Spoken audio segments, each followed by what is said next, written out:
For me, hopefully you want to see the company not only kind of make progress toward your investing thesis, but for conviction to grow over time, be parts of the thesis that you didn't even think would be there, or things that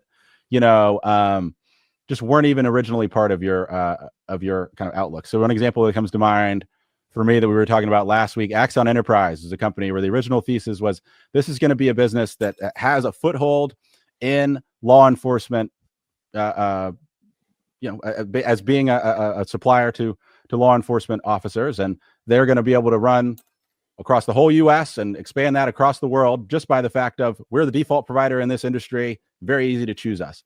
Where my conviction has grown on this business is that they have shown incredible strides in the enterprise. I mean, they just signed their biggest deal ever with an enterprise customer in the most recent quarter. So now you're going from not just the assumption that, hey, there's going to be body cameras and, police officers carrying tasers in all the police forces worldwide. I think I'm growing in confidence that you're going to see body cameras in security, for security guards and maybe even frontline workers at UPS and Walmart and Home Depot and, retailers all across the country. And so this idea that, something that I thought was going to be confined to kind of government actors is now growing gangbusters in kind of a whole nother segment of the market. Or if you think about Evolus, the idea was that, hey, this is a company with a differentiated business model that has a product that's just as good as the market leader Botox, and that their business model is going to give them some advantages in the market. Hopefully over time, they become a multi-product company. And where my conviction has grown is that not only are they a multi-product company now with Evolus,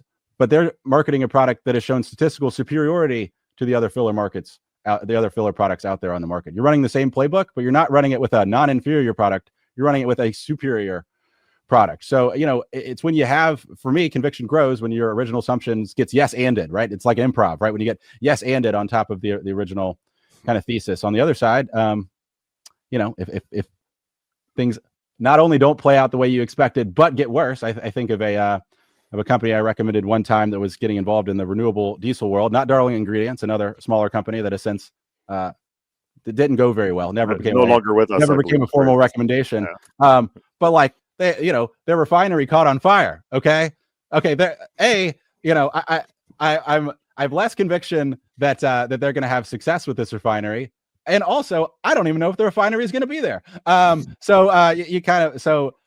It really, for me, it evolves based on what the company is able to deliver out there and kind of how it tracks on my original investment thesis.